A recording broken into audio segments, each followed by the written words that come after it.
विरोधी पक्ष राजकीय ज्या कार्यक्रम पद्धतीने एका पाठोपाठ आरोप करते ते बिनबुडाचे आरोप आहेत का त्याबद्दल काय म्हणा? असं आहे की हे प्रकरण अतिशय गंभीर आहे।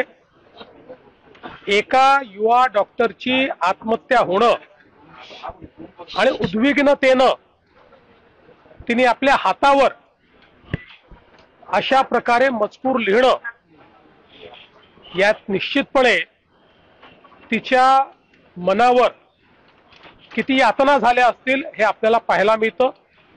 आणि म्हणूनच कालच आम्ही संबंधित अधिकाऱ्याला निलंबित केलेला आहे।